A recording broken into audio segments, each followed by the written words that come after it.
The mist had not yet lifted from the courtyards when I arrived at Windsor that Monday morning. My boots made a soft, wet sound on the gravel. There was a smell of cold stone and horses somewhere off to the east, and the bells of the chapel had just finished ringing 6. I had been a royal guard for 12 years. I had stood in heat and rain and at funerals and at births. I had escorted generals and ambassadors, and once a foreign king who never looked me in the eye. I thought I had seen most of what a man in my position could see. I had not yet. My name is Thomas Whitfield.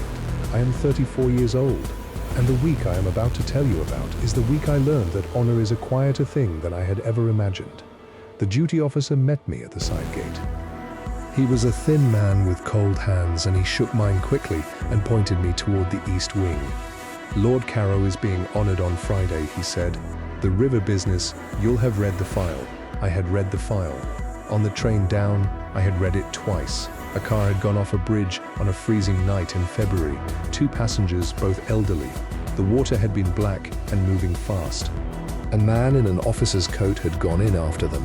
Both had survived. The man in the coat, according to the witnesses and the police report and the regimental record, had been Lord Edmund Carrow of the Royal Cavalry. He was 41 years old. He had been decorated twice before. He was by every account the sort of man who would do exactly that sort of thing. He's a quiet one, the duty officer added. Don't take it personally. I nodded. I had escorted quiet ones before. I preferred them, in fact, to the loud ones. The east wing of the estate was a long building of dark stone with tall windows. I was shown to a paneled drawing room on the 2nd floor and told to wait. There was a fire in the grate, low but warm. There were portraits of men in uniform on the walls. The carpet was the color of dried blood. I stood with my hands behind my back and waited the way I had been taught to wait, which is to say, without seeming to wait at all. Lord Carrow came in alone 10 minutes later. He was a tall man, thin in the shoulders, with grey already coming in at his temples, though he was only 41.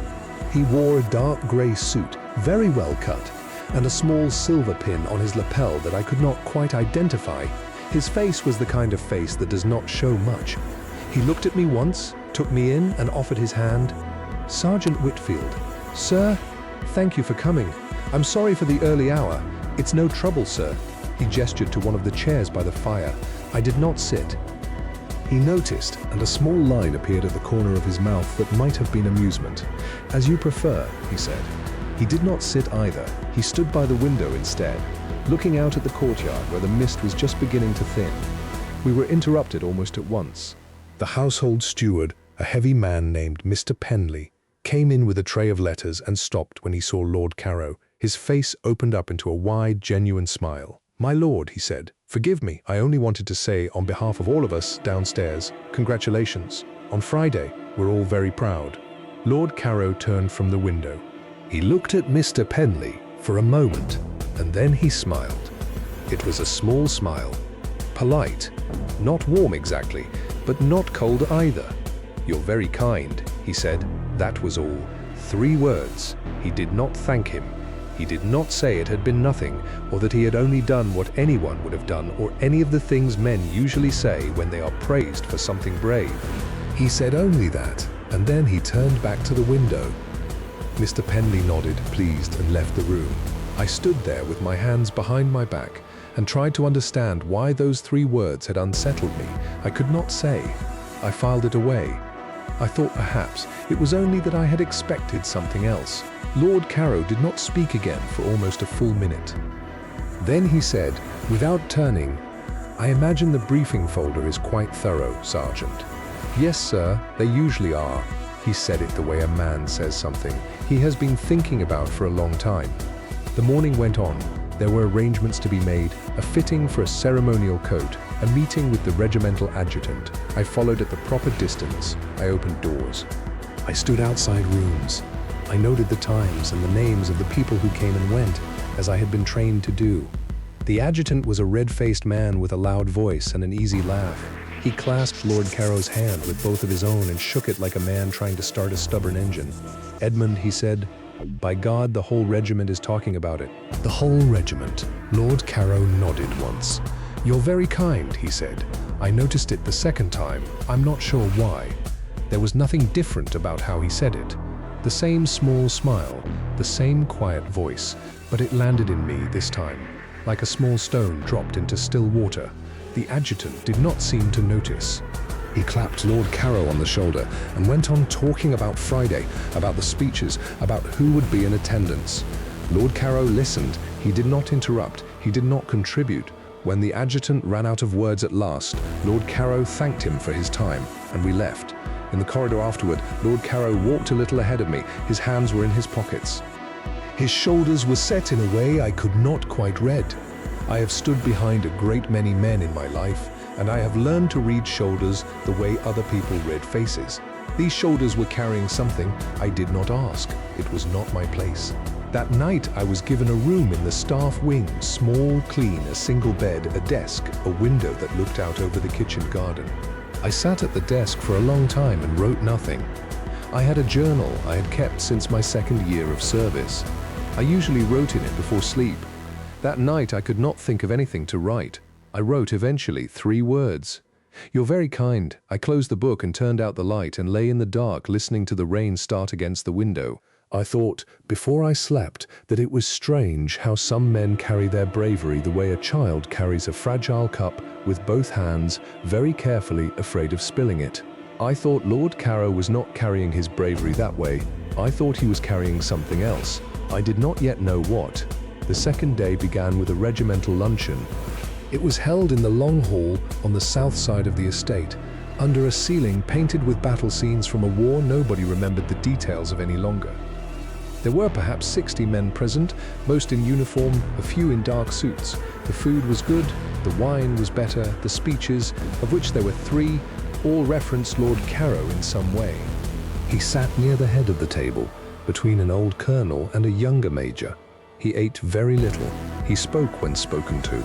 He smiled at the right moments and did not smile at the wrong ones. From my position by the wall, I watched the room move around him like a current moves around a stone.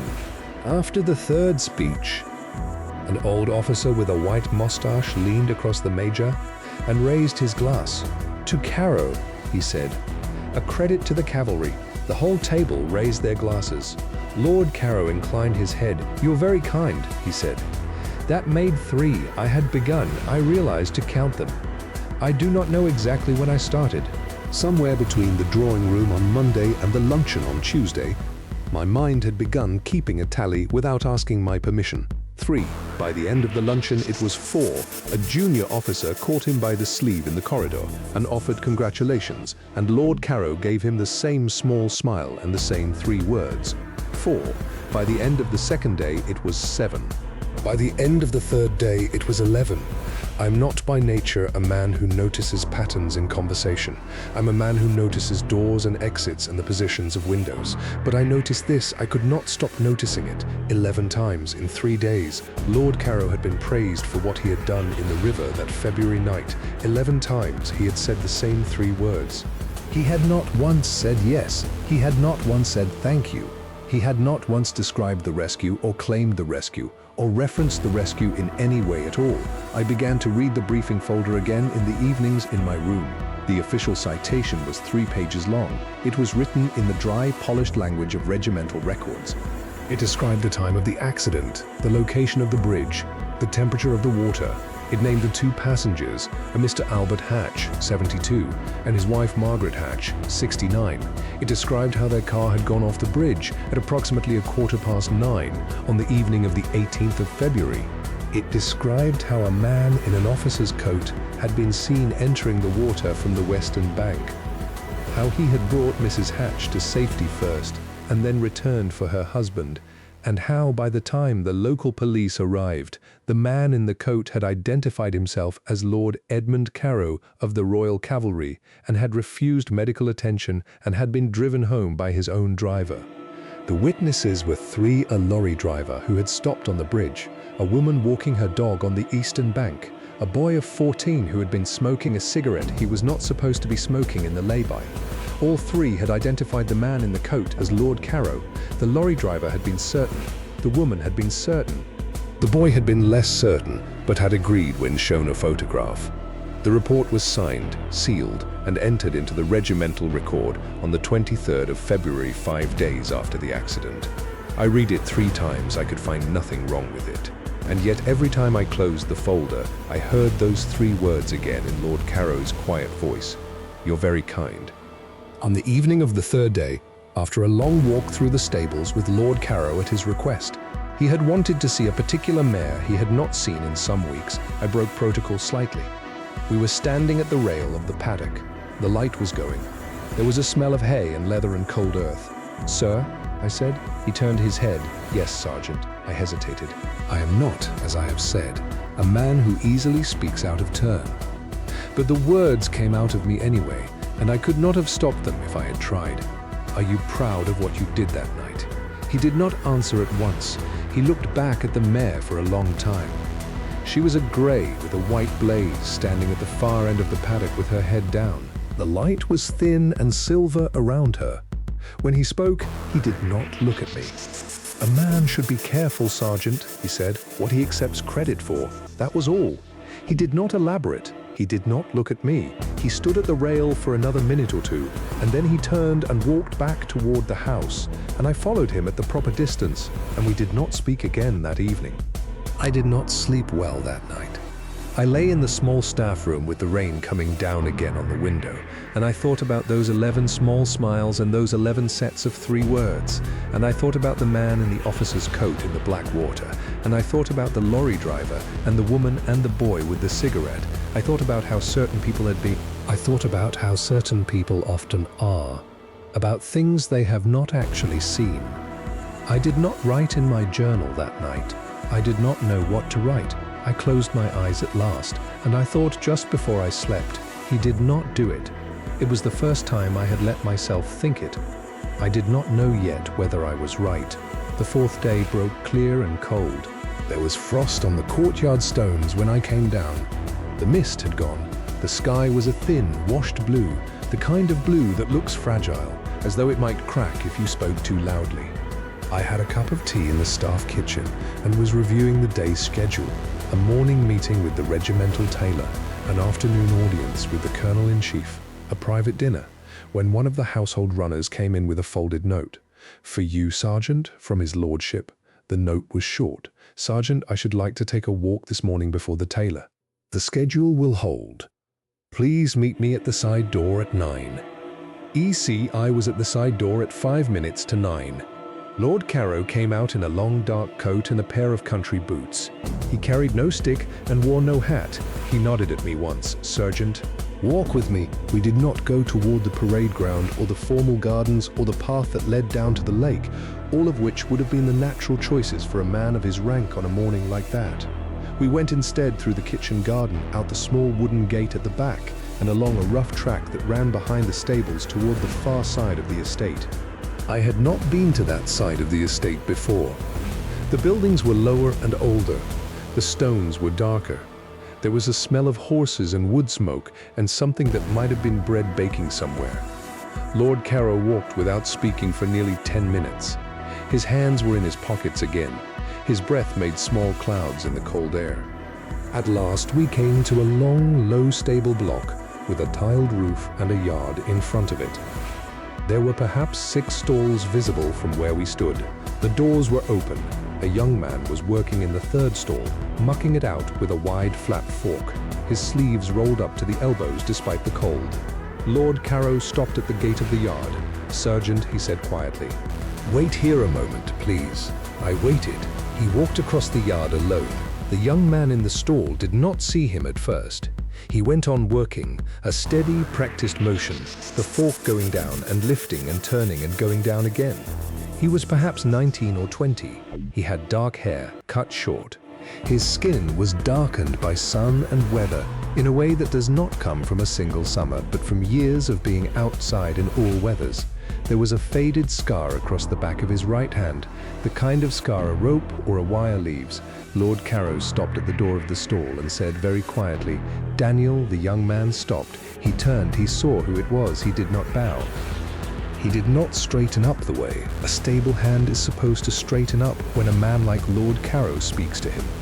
He only looked at him for a long moment, holding the fork loosely in both hands. Then he gave a small nod, the way one man nods to another man he has known for a long time. "Sir, how are you, Daniel?" "Well enough, sir." "Yourself, well enough." They stood there for perhaps a minute, not speaking. Lord Carow asked after the young man's sister. The young man said she was well, that the baby had come in March, that they had named him after his grandfather. Lord Carow said he was glad. The young man said the mare in the fourth stall had a tender hock and would need rest. Lord Carow said he would speak to the head groom. They spoke the way two men speak who have something between them that neither one of them needs to name. Then Lord Carow turned and came back across the yard.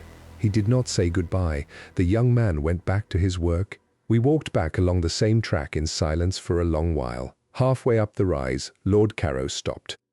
He looked out across the fields toward the line of woods on the eastern horizon. He spoke without looking at me. His name is Daniel Ash, Sergeant. He is 19 years old. He has worked in those stables since he was 14. His sister lives in the next village, over on the other side of the river. On the night of the 18th of February, he had gone to visit her. He was walking back along the road at about 9:15 when he saw the car go off the bridge. I did not speak. I do not think I could have spoken. He went into the water, Sergeant. He brought Mrs. Hatch to the bank first. Then he went back for Mr. Hatch. Mr. Hatch was the harder of the two. He had hit his head, and he was tangled in the seatbelt. Daniel cut him free with a folding knife he carries for work. He brought him to the bank as well. He sat with them both until he was certain they were breathing. Then he walked away. He paused. He walked away because he was cold, and he was wet, and he was 19 years old, and he did not think it was a thing that needed his name on it. He went home. He changed his clothes. He went to bed. He paused again. I arrived at the bridge approximately 2 minutes after he left. Sergeant, I had been driving back from a dinner at a house some 6 miles away. I saw the lights of the lorry on the bridge. I stopped. I went down the bank. I found Mr. and Mrs. Hatch on the ground, wet and shivering and alive. I covered Mr. Hatch with my coat. I called for help. I did what I could until the ambulance came. He was quiet for a moment. The witnesses, Sergeant, saw a man in an officer's coat at the scene. They did not see Daniel. He had already gone. They saw me, and they saw my coat, and they assumed. The lorry driver swore he had seen me come up out of the water. He had not. He had seen me crouch beside Mr. Hatch and stand up again. He told himself a story, and by the time the police arrived, he believed it. The woman with the dog had been on the far bank in the dark. The boy with the cigarette had not been looking at the river at all when it happened. They all said the same thing because they had all heard each other say it. He turned to me at last. I have been trying for 3 months, Sergeant, to correct the record. I have written to the police. I have written to the regimental adjutant. I have written to the colonel-in-chief. I have been told in increasingly polite language that the matter is closed, that the witnesses are firm, that the report is signed, that to reopen it now would be, and I quote, unhelpful to morale. He gave the smallest possible smile. There was no humor in it at all. They do not want the truth, Sergeant. They want the ceremony. They have already printed the invitations. I stood there with the cold wind on my face, and I could not think of anything to say. "Why have you told me this?" I asked at last. He considered the question for some time. "Because you asked me, Sergeant," he said. "On the 3rd day, at the paddock. You asked me whether I was proud of what I did that night. You are the first person who has asked me. Everyone else has only told me that I should be."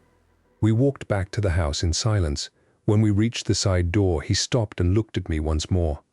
"On Friday," he said, "I will accept the honor. I will give the speech. I will shake the hands that are offered to me.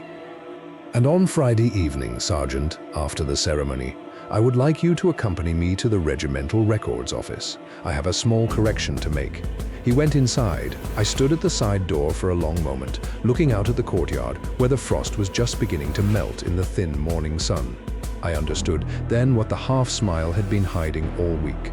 It had not been pride, it had not been false modesty, it had been a man waiting for a moment he could not yet reach. Friday came clear and bright. The ceremony was held in the great hall on the north side of the estate, under a vaulted ceiling and a row of regimental colors that hung from iron rods set into the stone. There were perhaps 200 people present. The colonel-in-chief sat in the front row, in full uniform.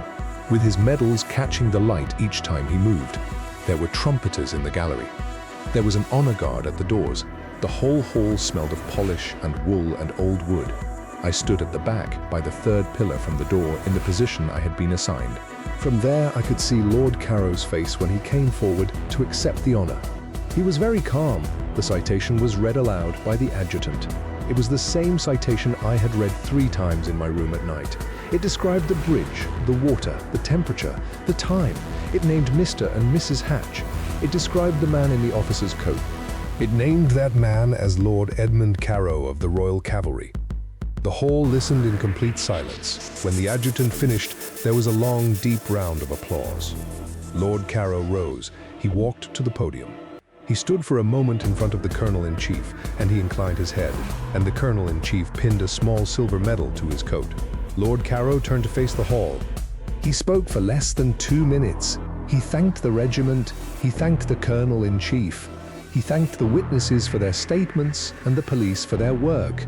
He spoke for a moment about the night of the 18th of February, about the cold and the dark and the sound of the water under the bridge. He did not lie. He described only what he had seen when he arrived at the scene. He did not say that he had gone into the water. He did not say that he had pulled anyone out. A listener who was paying close attention would have noticed this. No one in the hall, as far as I could tell, was paying that close attention. And then he said the line, "I should like, before I close, to acknowledge the man who acted first that night. Whoever he was, and wherever he is, the credit belongs to him before it belongs to me. I have tried in my own way to find him and to thank him. I hope in time he will know what he did." The hall took it as humility. There was a great warm wave of applause. The Colonel-in-Chief nodded, deeply moved. The adjutant wiped at one eye with the back of his hand. I stood by the third pillar, and I felt something move in my chest that I have not felt many times in 12 years of service. I think it was pride. I think it was the kind of pride a man feels when he sees another man do a hard, quiet thing in front of 200 people who do not know that what they are watching is a hard, quiet thing at all. Lord Carrow stepped down from the podium. The trumpeters played. The honor guard saluted. The whole hall stood. The ceremony ended at 4:15. At 5:30, after the receiving line and the photographs and the small crowd of well-wishers in the courtyard, Lord Carrow caught my eye across the gravel. He did not need to say anything. I followed him at the proper distance. The regimental records office was in a quiet building on the west side of the estate. It was a long, narrow room with shelves of ledgers running from floor to ceiling. The clerk was a thin, careful man in his late 50s named Mr. Holliday. He stood when we came in. "My lord, Sergeant." "Mr. Halliday," Lord Carrow said, "I should like to see the regimental log for February the 18th, please." The bridge incident. Mr. Halliday hesitated. He looked at the medal on Lord Carrow's coat. He looked at Lord Carrow's face. He looked at me. He brought the ledger. It was a heavy book, bound in dark green cloth, with the regimental crest stamped in gold on the cover. Mr. Halliday laid it on the long table in the center of the room and opened it to the correct page. There was the entry, neat, precise, in the dry official language. Lord Carrow read it through. He took a pen from the inside pocket of his coat. It was a plain pen, black, well used. He looked at Mr. Holliday. "Mr. Halliday," he said, "I am about to make a correction to this record. I would like you to witness it. I would also like the sergeant to witness it. The correction is small. It is one sentence. It is the truth as I know it. I have written to my superiors about this matter for 3 months and have been refused at every level. I am therefore making the correction myself, as is my right as the officer named in the record, and I will accept whatever consequences follow." Mr. Halliday looked at him for a long moment. He was not a young man. He had been a clerk in that office. I would later learn. For 31 years, he had seen a great many ledgers and a great many entries and a great many men who had asked him for a great many things. He inclined his head. "My lord," he said, "the book is open." Lord Carrow leaned over the ledger. He drew a single neat line through the words "was rescued from the water by Lord Edmund Carow." Above it, in his own careful handwriting, he wrote, "Was rescued from the water by Mr. Daniel Ash, stable hand of this estate, who left the scene before the arrival of police and was not at that time identified." He signed his initials beside the correction. He dated it. He closed the book. He looked at Mr. Halliday. "There is a private commendation form, I believe," he said, "for civilian acts of bravery. I should like to fill one out this evening." "Yes, my lord." Quietly, Mr. Halliday, no ceremony, no announcement. The young man would not wish it. "Yes, my lord." Lord Carow filled out the form at the long table. It took perhaps 15 minutes. He signed it. Mr. Halliday signed it.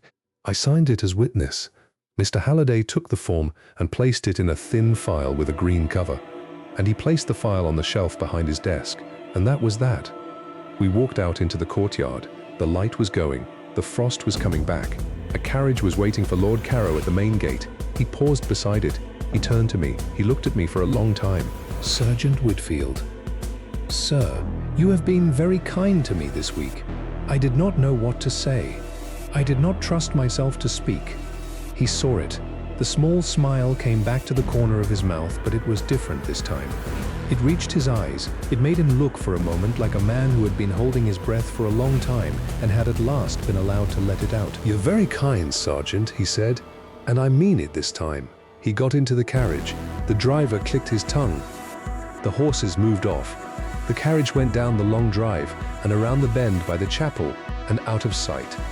I stood at the gate for a long time after it had gone.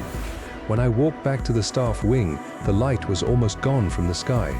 There was a single star out over the eastern fields. The chapel bells rang 7. In my small room, I sat down at the desk. I opened the journal. I looked at the words I had written on Monday night. "You're very kind," those 3 small words that had unsettled me without my knowing why. I picked up the pen. Below those words I wrote a single line. "Honor is not what they pin to your chest. It is what you refuse to wear." I closed the book. I turned out the light. I lay in the dark, listening to the rain that had begun again on the window, and I thought of a young man with a faded scar on his right hand, mucking out a stall on the far side of the estate, who did not yet know that his name had at last been written down where it belonged. I thought of him for a long time, then I slept.